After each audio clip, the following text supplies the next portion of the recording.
Hi, I'm Jimmy Buffett. Welcome to On Safari.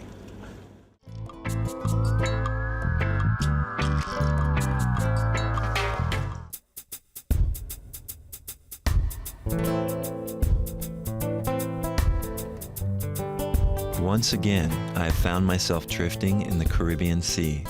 The sounds of the steel pan can be heard from shore, and the sweet scent of nutmeg wafts across the boat.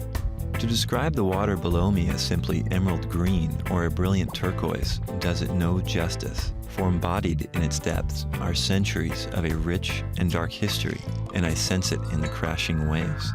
From the bows of infamous pirate ships that have navigated these waters, to the blood spilled over islands by warring nations, to a people brought against their will who never in their wildest imagination believed they would end up here. But from this turbulent history has sprung a resilient people with one of the most diverse and colorful cultures in the world. That's what I see when I look out at the Caribbean, a color much more rich than the sun reveals. While on a recent surf exploration, I began to journal about the many adventures I've had in these exotic islands.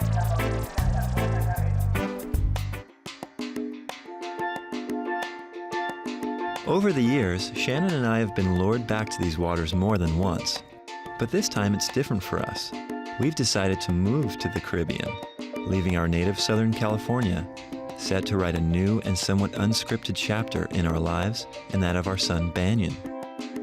In fact, our little Bam Bam was a big reason we moved, hoping for a more affordable place to live with a slower pace, where we could spend more time with this new chubby blessing in our lives. We've been charmed by the tropics before, but Puerto Rico, in particular its western coast, was something unexpected. We first visited PR by chance, working for an outside magazine surf story, and the island has had us enchanted ever since.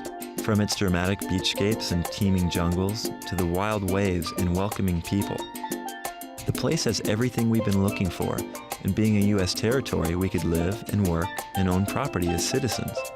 We soon returned to buy our first home, and before we knew it, we were there with a couple of boxes and surfboards, in shock that we had actually pulled it off. After watching a couple of those fix-up-your-home shows, Shannon and I thought it would be a blast to work on the place, so we recruited some willing family members and dove in.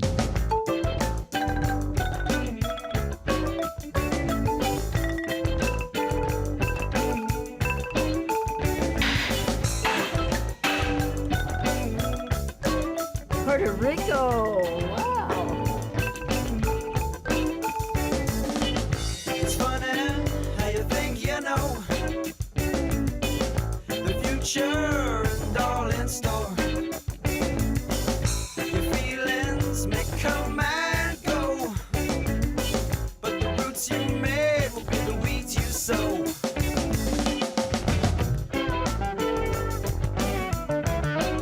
It's fun. It's a different kind of adventure that we're taking here. This isn't something where we, unpack our backpacks and our board bags and stay in different places or tent around. Like we actually own a house. Lying less than 1,000 miles off the southeast coast of Florida, Puerto Rico was first discovered by Amerindians known as Taínos, who had worked their way through the chain of Caribbean islands well before any Europeans did. They named their newfound island Puerto Rican, meaning land of the great lords. Did you know that you could speak Taíno? Let's see if you recognize some of these native words that today are used in the English language. Canoa.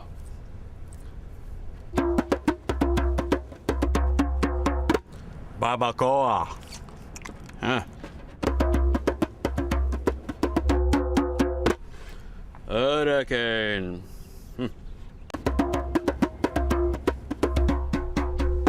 Tuna.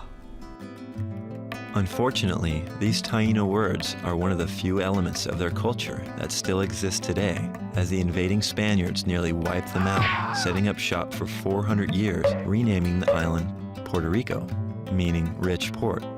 Then, in 1898, during the Spanish-American War, the U.S. took it as its own, along with the Philippines and Guam in the Pacific. Why isn't it a state?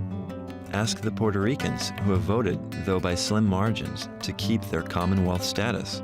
This could change, however, so don't be surprised to see a U.S. flag with 51 stars on it someday. Don't think a Spanish-speaking state is possible? You obviously haven't heard of California. One thing totally unique to Puerto Rico that we love is the vibrant, or should I say vibrating music that blares from every car that passes by. It takes a little getting used to, but now Shannon and I can't get enough of it, and it always gets us amped to surf.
Journal entry, March 7th. Some days I wake up and ask myself, do I really have a TV show?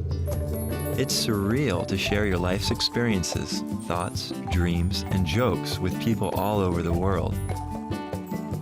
Since Shannon and I went on our first adventure together, we've always had a video camera to capture our experiences for family and friends back home.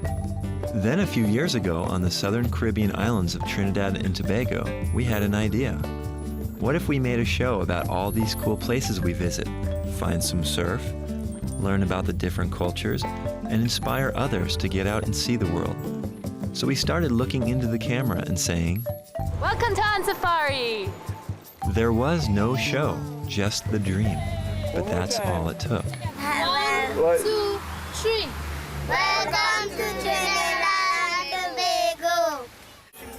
We arrived during Trinidad's famous Carnival, which, though originally derived from an observance of Catholic Lent, has been transformed by the islanders into a spirited celebration of their cultural identity, and a general get loose and shake the caboose.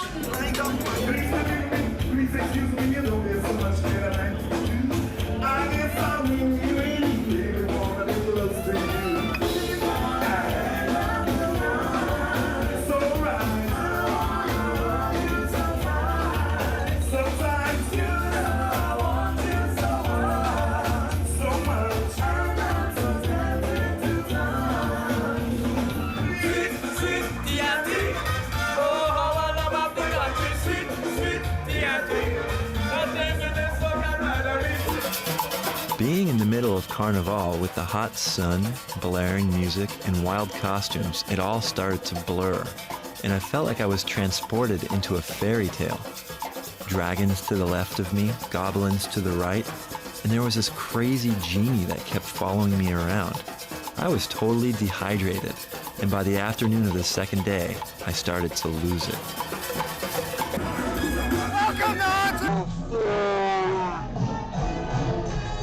After Carnival, we needed a major recovery, so Shannon and I headed to a little secluded part of the island and met up with, you guessed it, a bunch of Roxy girls. I planned the whole trip myself.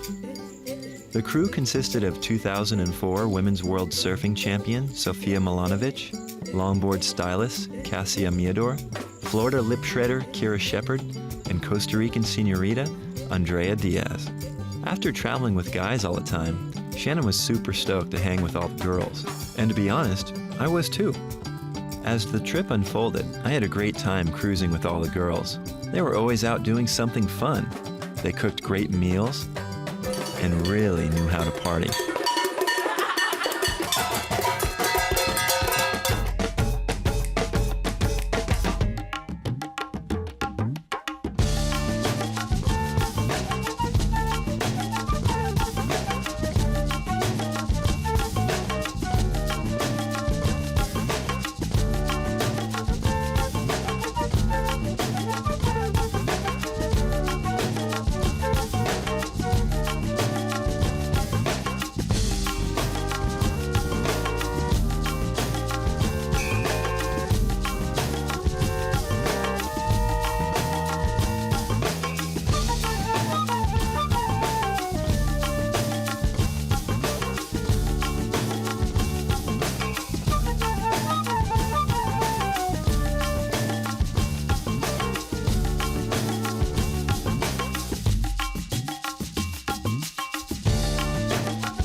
Shannon and I had some great times in Trinidad and Tobago, but these days, traveling is a little different for us, and the days of packing light for trips are just a memory. After being parents for just 3 months, we couldn't seem to remember what it was like before Banyan. I probably don't need to tell you having a baby changes everything, but it does in the most remarkable ways. Of all the things that Shannon and I have accomplished, Banyan outshines them all.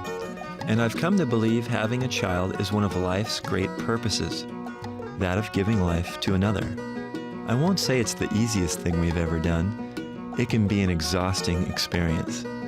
But watching him grow and learn things every day and become his own little person, I couldn't think of anything better to do with my days. Before we had Banyan, people used to tell us once you have kids, you won't be able to travel anymore. You'll never surf. My advice? Don't believe everything you hear.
Multitasking behind the camera nowadays.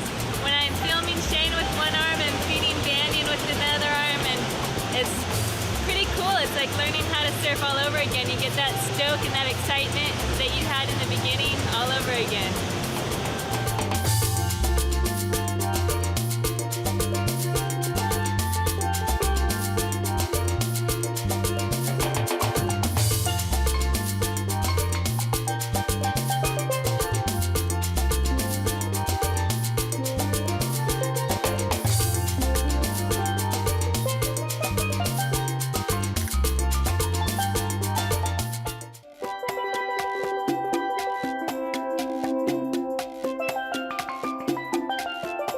Journal entry, March 9th. After settling ourselves in our new home in Puerto Rico, we thought we should take our first adventure as a family.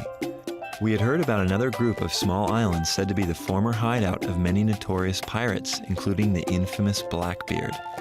Driving around, I could see how these islands made a great base for a swashbuckling tyrant to hide his ships and treasure within the endless deep bays and hidden coves. The only gold we found was the reflection on the water, and it was riddled with scavengers like myself looking for surfers' treasure. But I soon found a way around that problem. Over the past couple days, I've noticed something. If you look like a local, you tend to get a lot more waves. And we're gonna see if I can get a couple more waves if I'm wearing this. We'll go find out.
Shannon and I were dying to find Blackbeard's fabled anchorage, a bay rumored to contain the most perfect wave in the Caribbean.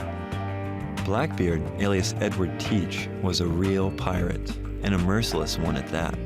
He was known to tie wicks into his beard and light them on fire when he boarded ships, and preferred nails and iron scrap in his cannons when attacking. He was eventually killed off the coast of North Carolina by the English Navy, but it was said to take 5 bullets and numerous stabbings to take him down. With a little research into some old pirate manuscripts, we found his hideout. But to keep with the strict pirate code, we've decided to keep this treasure a secret.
That was a special wave, and I wonder if I'll ever get it that good again. But special things happen in the Caribbean. On this trip alone, we were boarded by none other than the legendary singer and surfer, Jimmy Buffett. It was like a sign. The Caribbean is a good place to be. Nibbling on sponge cake, watching the sun bake. All those tourists covered with oil. I do love the song. Stuffing my six string on my front porch swing. Smell those shrimp, baby, beginning to boil. Camarones, aquí es el todo el mundo. Wasted away again in Margarita. Now that we're living in the Caribbean instead of visiting it, I honestly wonder if we'll get numb to it all, or if it will be the right place to raise our son. So far, all we hear from others who have moved down here is that they could never go back to a big city or a gridlocked freeway. We're feeling pretty content about our decision right now. But when you turn the page of life, you never know what the next chapter will be about. Right now, we're enjoying writing this part of our story.